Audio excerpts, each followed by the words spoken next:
How do you, as a young man, process the fact that you get arrested for selling explosives on the internet and have to do 10 months in federal prison? How old were you at the time?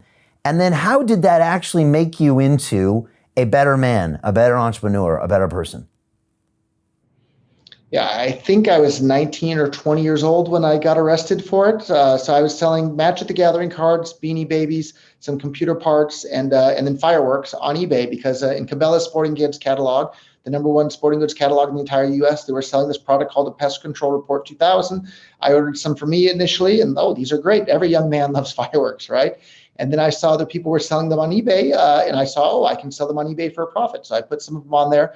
And today it sounds, today is post, 9/11, and eBay is a much, much calmer place than it was. Back then you could sell, assault rifles and bullets and, anything and everything on eBay. Like it was kind of a free for all back then. And so it didn't seem that wild at all to be selling these on eBay back then.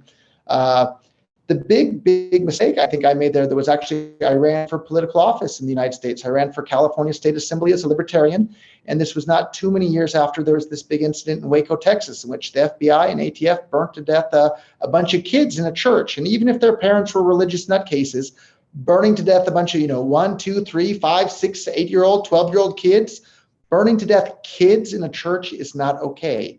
And if you burn to death a bunch of kids in a church, you're a murderer, plain and simple. So the FBI and ATF, they're a bunch of murderers for killing those kids in that church in Texas, plain and simple. And so for saying something like that, the ATF and FBI did not like it one bit.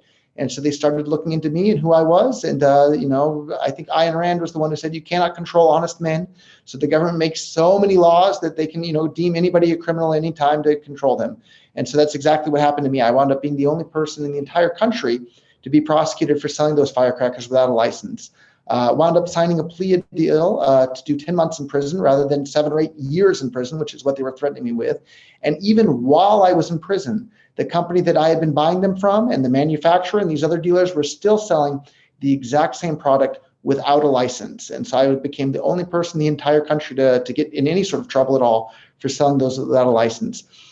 But there's a silver lining there. I think if I hadn't gone through that experience, I would have been interested in Bitcoin, but not nearly as much as I wound up being interested in Bitcoin, because I got to see while I was in prison, there's one of the rules in prison is you are not allowed to buy or sell or trade anything with anybody in prison. But that's what makes human beings is trading with each other, right? That's why we have anything and everything is the division of labor and trading with other people. That's how we have anything in life. And so in prison, there's an entire prison economy of people doing all sorts of things, whether it's cooking or doing laundry or even sexual services are on sale. Like there's anything and everything that you can think of is available within the prison economy. But what do people use as money in the prison economy? Well, you don't have dollars in the same way that you do on the outside.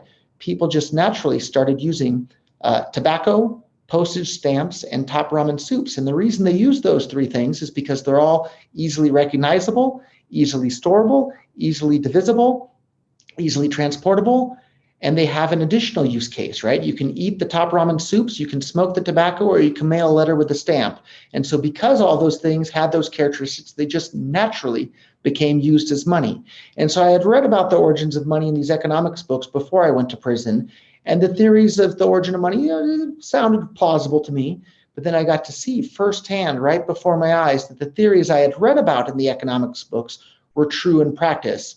And so then when Bitcoin came along, I had the theoretical evidence from these books I had read that Bitcoin was going to wind up being used as money, but I had the empirical evidence of my experience in prison, watching things just naturally come to be used as money, that made me know from both the theoretical and the practical empirical side, Bitcoin was going to wind up being used as money by people all over the world. So the first step for me was to buy a bunch of Bitcoin. And the next step was to start investing in the businesses and helping to build the tools to make Bitcoin usable as money for people around the world. And so that's why today I'm busy investing in the DeFi ecosystem, Ethereum, Bitcoin Cash, Monero, anything that works out there as actual money for the world, because then it also helps disrupt the prison industrial complex, right? The prison I was in, about 75, 80% of the people were there for victimless crimes, right? If there's no victim in the crime, it's not a crime. And it's the police, the judges, the lawyers, and the people that are tossing those people in jail for victimless crimes.